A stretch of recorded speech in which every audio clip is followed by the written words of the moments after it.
दोस्तों साल 1959 में रूस के स्पेसक्राफ्ट ने पहली बार चांद पर लैंडिंग की थी, जिसके बाद अमेरिका ने भी कई मून मिशन किए हैं और 20 जुलाई 1979 नासा के अपोलो 11 मिशन के दौरान एस्ट्रोनॉट नील आर्मस्ट्रॉन्ग ने एंड बैज एल्ड्रिन ने चांद पर पहली बार कदम रखा था।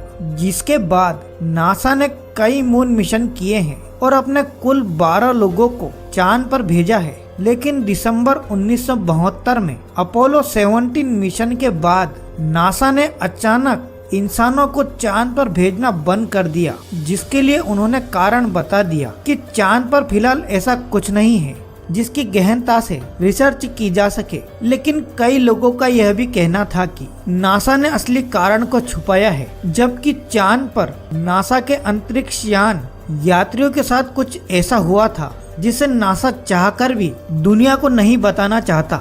नासा के द्वारा भेजे गए इन 12 ऐसे अंतरिक्ष यानों ने चांद पर कुछ अजीब घटनाएं महसूस की थी, तो कुछ लोगों ने चांद पर बनी अजीब ब्रिज जैसी चीजों को देखने का दावा किया है। वहीं चांद की खोज में वैज्ञानिकों को एक सैटेलाइट की रचना भी दिखी है और वैज्ञानिकों के मुताबिक इस चीज का बनना कोई इत्तेफाक नहीं है। हालांकि नासा ने इस बात पर ऑफिशियल बयान नहीं दिया था, लेकिन नासा के रिटायर वैज्ञानिकों ने कई बार यह कबूला है कि चांद पर एलियन का बसेरा हो सकता है। यहाँ तक कि चांद पर पहला कदम रखने वाले नील आर्मस्ट्रॉन्ग ने भी एक इंटरव्यू में कहा था कि चांद पर उस वक्त हम लोग अकेले नहीं थे, बल्कि कोई और भी मौजूद थे जो हमें देख रहे थे। लेकिन आखिर कौन चांद की अंधेरी दुनिया में अपनी जिंदगी का गुजारा कर रहा है, इस बात की खबर आज तक किसी को नहीं है। फिलहाल यहाँ सबसे ज्यादा गौर करने वाली बात यह है कि यह सभी मिशन चांद के उत्तरी ध्रुव पर किए गए हैं, जहाँ पर लैंडिंग करना चांद के दक्षिणी ध्रुव के मुकाबले काफी ज्यादा आसान माना जाता है। लेकिन साल 2019 में भारत के चंद्रयान 2 ने चांद के दक्षिणी ध्रुव पर सॉफ्ट लैंडिंग करने की कोशिश की थी, लेकिन अपने इस प्रयास में चंद्रयान 2 का लैंडर विक्रम कामयाब नहीं हो पाया। लेकिन आखिर चांद का दक्षिणी ध्रुव इतना खतरनाक क्यों है? क्या छुपा है चांद के उस अंधेरी दुनिया में?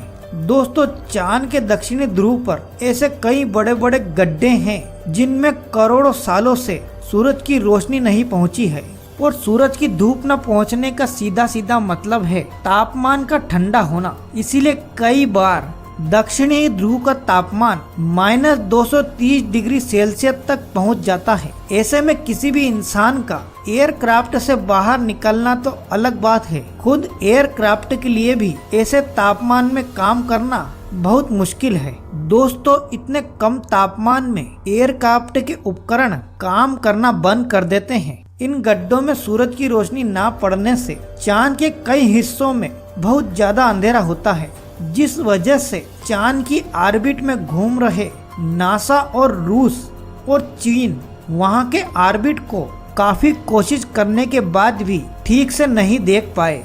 यानी कि उन हिस्सों में क्या छुपा है यह किसी को नहीं पता। ऐसे में वहां पर यान उतारना सबसे बड़ी चुनौती है। इसके अलावा चांद के दक्षिणी ध्रुव की जमीन उत्तरी ध्रुव की जमीन से ज्यादा उबड़ खाबड़ है। वहीं यहाँ पर कुछ मीटर से लेकर 2500 किलोमीटर तक के बड़े बड़े गड्ढे मौजूद हैं।